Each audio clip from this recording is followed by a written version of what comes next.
नमस्कार।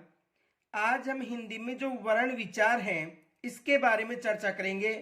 और वर्ण विचार से चाहे सी टेट हो, आर टेट हो या शिक्षक भर्ती हो या अन्य जो परीक्षाएं हैं, यहाँ से एग्जाम में प्रश्न पूछे जाते हैं। तो सबसे पहले देखो वर्ण किसे कहते हैं, यानी वर्ण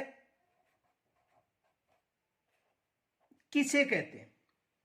देखो, लिखित रूप से यानी लिखित रूप से भाषा की सबसे छोटी जो इकाई है वर्ण होता है, ये याद रखना। लिखित रूप से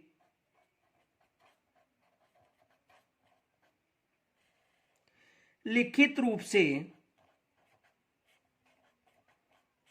लिखित रूप से भाषा की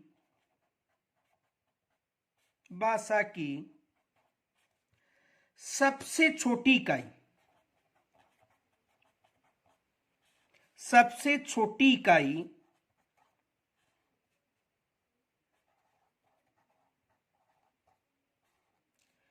वर्ण होता है।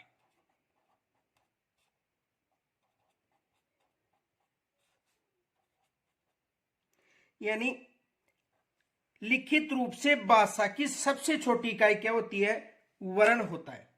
यानी लिखित रूप से जैसे देखो क,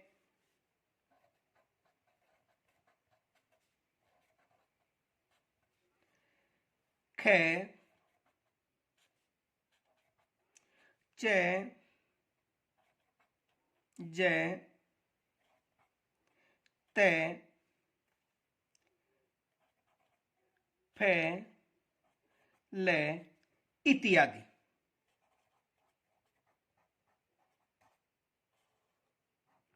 देखो, लिखित रूप से भाषा की सबसे छोटी इकाई क्या कहलाती है? वर्ण कहलाती है, यानी जिसके टुकड़े नहीं किए जा सकते। देखो, ये क है, ये सबसे छोटी इकाई, इसका टुकड़ा या विभाजन नहीं किया जा सकता है। तो समझ में आ गया होगा कि वर्ण किसे कहते हैं। यानी लिखित रूप से जो भाषा की सबसे छोटी इकाई होती है वो क्या कहलाती है? वर्ण कहलाती है। ये याद रखना, यहां से एग्जाम में प्रश्न बन सकता है। तो ये लिखित रूप से भाषा की सबसे छोटी इकाई है, इसका विभाजन नहीं किया जा सकता है, तो ये क्या कहलाते हैं? वर्ण। आगे देखो, ध्वनि की बात करें।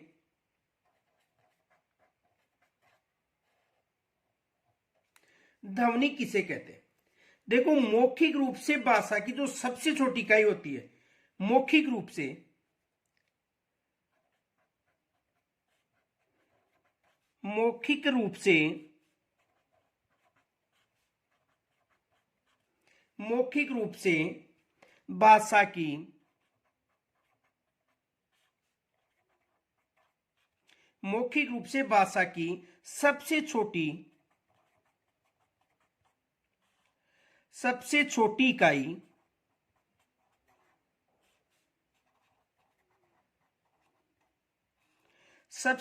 इकाई ध्वनि होती है।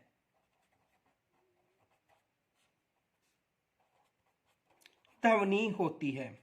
समझ में आ गया होगा कि लिखित रूप से, यदि लिखित रूप की बात करें तो लिखित रूप से सबसे छोटी इकाई वर्ण होता है। यानी लिखित रूप की बात करें तो लिखित रूप से वर्ण होगा। और यदि ध्वनि रूप से बात करें तो मौखिक रूप से भाषा की सबसे छोटी इकाई क्या होगी? ध्वनि होगी। ये याद रखना। अब देखो, वर्ण और ध्वनि में अंतर क्या है? वर्ण और ध्वनि में अंतर। वर्ण और ध्वनि में अंतर।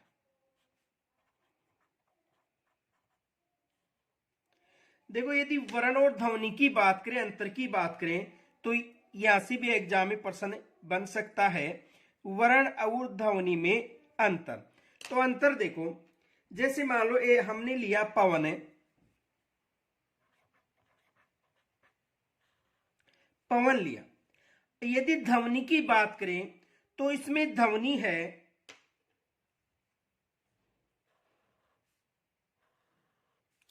देखो पवन है। यदि इसमें ध्वनि की बात करें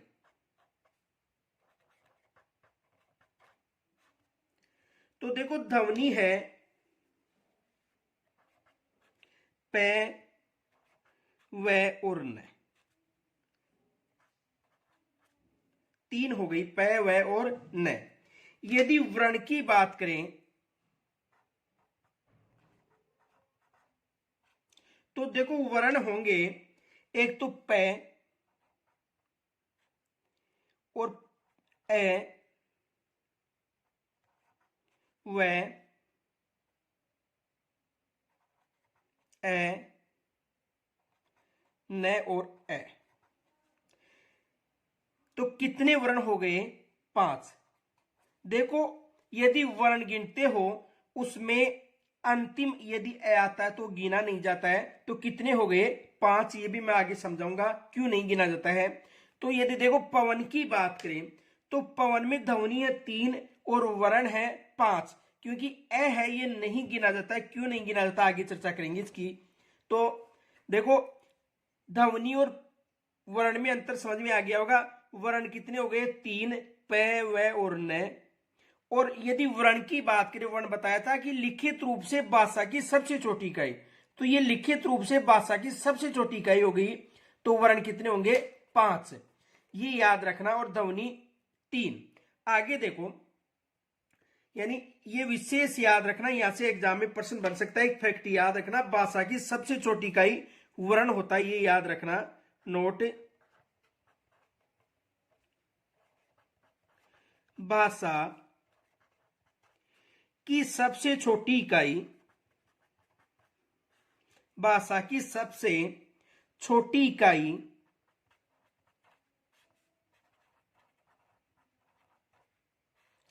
भाषा की सबसे छोटी इकाई वर्ण होता है।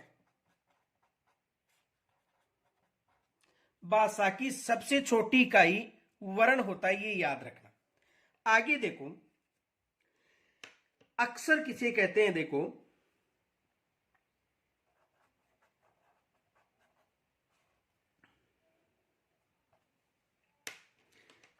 ए धन शर, ए का मतलब होता है नहीं और शर का मतलब होता है नाश, यानी जिसका नाश नहीं हो, जो एक साथ ही बोले जाते हैं। जैसे देखो, जैसे राम, ओम, स्नान इत्यादि। तो अक्षर का मतलब जिसका नाश नहीं हो, ए का मतलब नहीं और शर का मतलब नाश, जैसे राम, ओम, स्नान इत्यादि। समझ में आ गया होगा। अब देखो यहां से एग्जाम में प्रश्न क्या बनता है उसकी चर्चा करेंगे हम। देखो प्रश्न ये बन सकता है, ध्यान से समझना। देखो जैसे मान लो आपके पास वहां पर ऑप्शन मिल सकता है कै है।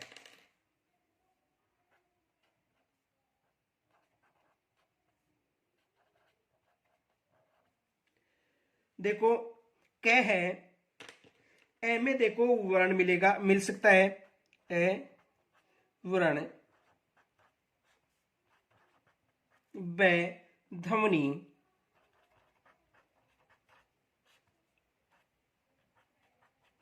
से अक्षर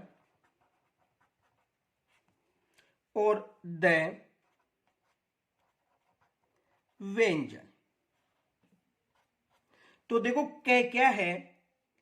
कै है, वर्ण नहीं होगा क्योंकि वर्ण है ये भाषा की सबसे छोटी इकाई होती है। ध्वनि लिखित रूप नहीं होता है, ये मौखिक रूप से होता है। यानी मौखिक रूप से भाषा की सबसे छोटी इकाई ध्वनि, लिखित रूप से भाषा की सबसे छोटी इकाई वर्ण। और जो एक श्वास में बोला जाता है ये अक्षर हो गया, एक ही श्वास में। जैसे मान लो राम, ओम, स्नान। और ये क्या है? कै व्यंजन होगा। कै क्या है? व्यंजन है। अब देखो यही प्रश्न यदि इस तरह से पूछा जाए,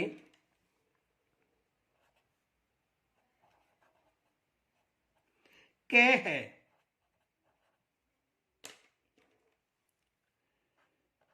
ए में है व्रण,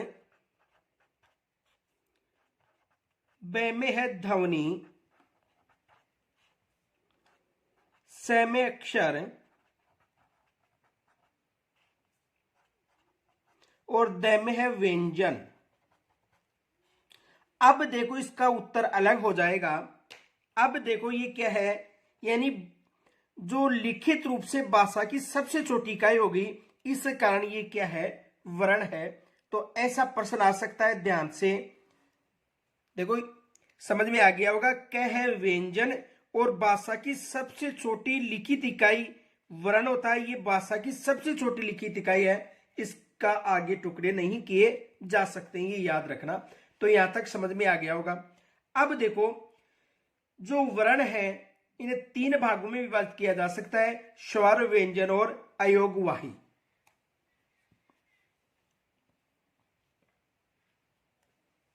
देखो, यदि वर्ण की बात करें तो वर्णों को हम 3 भागों में विभाजित कर सकते हैं। एक है स्वर, जो 11 होते हैं, ए, आ आदि। वर्ण है तो एक तो स्वर हो गए, व्यंजन हो गए, क, ख आदि, और तीसरे हो गए अयोगवाह।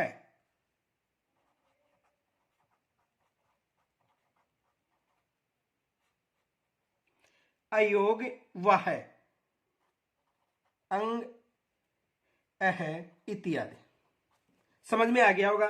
तो वर्णों को हम कितने भागों में विभाजित करते हैं, 3 भागों में विभाजित कर सकते हैं। स्वर हो गए, व्यंजन हो गए और अयोगवाह हो गए।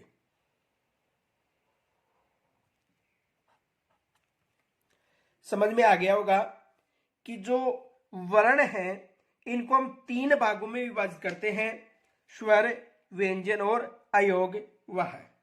आगे देखो,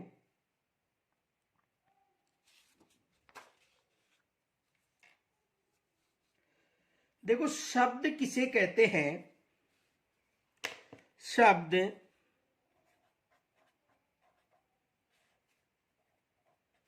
शब्द किसे कहते हैं, यानी वर्णों का जो सार्थक समूह है उसे शब्द कहते हैं।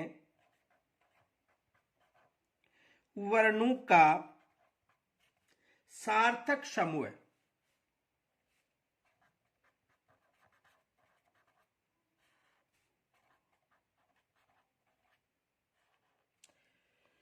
वर्णों के सार्थक समूह को क्या कहा जाता है, शब्द कहा जाता है। ये याद रखना, वर्णों का सार्थक समूह है।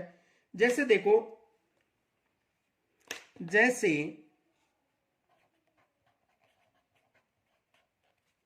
ये जो क, मैं और ल है, इसका सार्थक समूह क्या हो गया,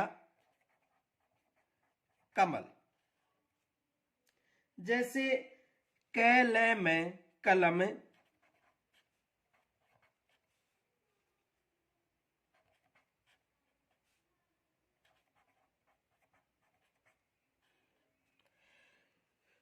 तो वर्णों का जो सार्थक समूह है उसे क्या कहा जाता है, शब्द कहा जाता है। ये याद रखना, वर्णों का सार्थक जो समूह है इसे क्या कहा जाता है, शब्द कहा जाता है। एक फैक्ट याद रखना, नोट,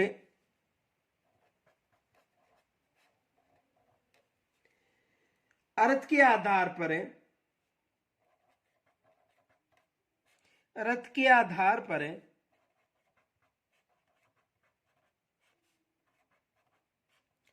अर्थ के आधार पर भाषा की सबसे छोटी इकाई, भाषा की सबसे छोटी इकाई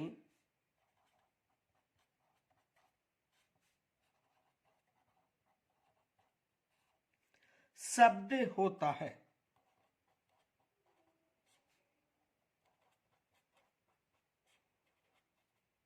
ये एग्जाम में भी आ चुका है कि अर्थ के आधार पर भाषा की सबसे छोटी इकाई क्या होता है, शब्द होता है। ये याद रखना। अब देखो वर्णमाला किसे कहते हैं?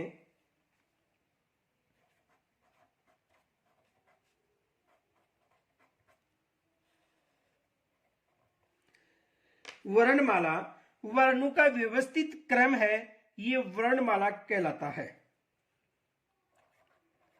वर्णों का व्यवस्थित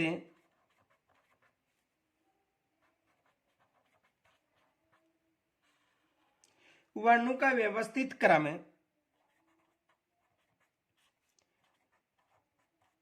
वर्णमाला कहलाता है।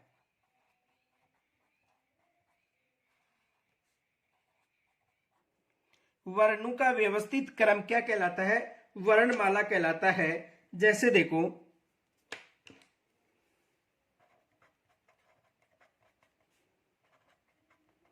ए आ ई इत्यादि।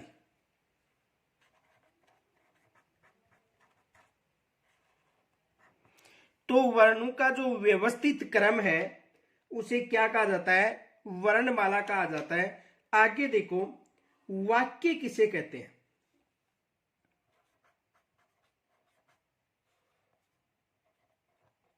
देखो वाक्य शब्दों का सार्थक समूह है, ये याद रखना।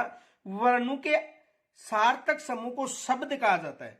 वर्णों का सार्थक शब्द, वर्णों का सार्थक जो समूह है उसे शब्द कहा जाता है, लेकिन शब्दों का जो सार्थक समूह है उसे वाक्य कहा जाता है। शब्दों का सार्थक समूह है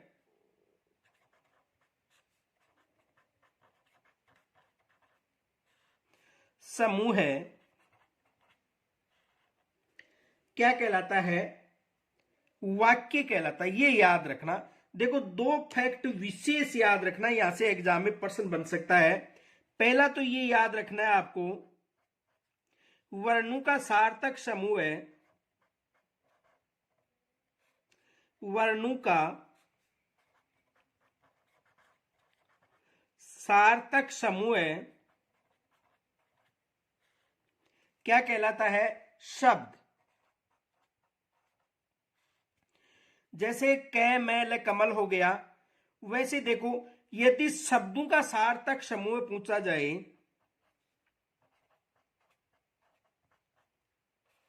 शब्दों का सार्थक समूह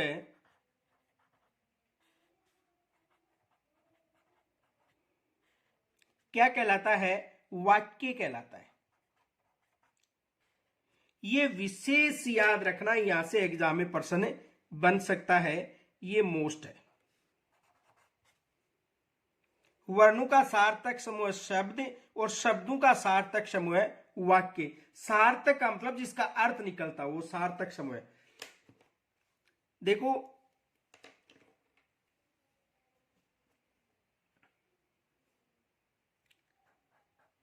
नोट, जब दो या दो से अधिक शब्द मिलते हैं, जब दो या दो से अधिक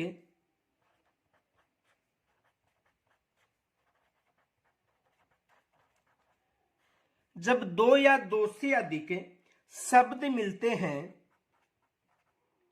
शब्द मिलते हैं, जब दो या दो से अधिक शब्द मिलते हैं और पूरे अर्थ का, और पूरे अर्थ का बोध कराते हैं, बोध कराते हैं, जब दो या दो से अधिक शब्द मिलते हैं और पूरे अर्थ का बोध कराते हैं, वाक्य कहलाते हैं। वाक्य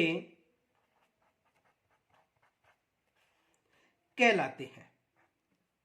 जैसे देखो किसान खेत जोतता है, जैसे देखो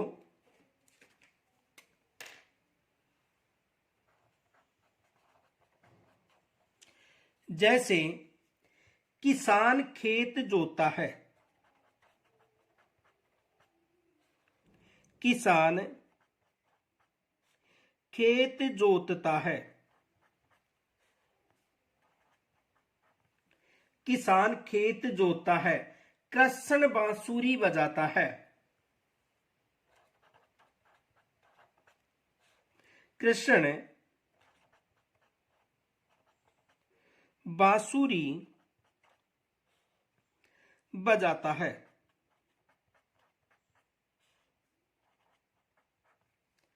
राधा नाचती है।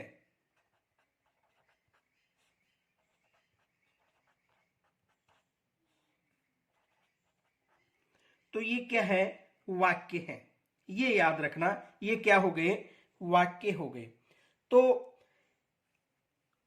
देखो, यहां तक यदि कोई समस्या हो तो मुझे कमेंट्स के द्वारा जरूर बताना।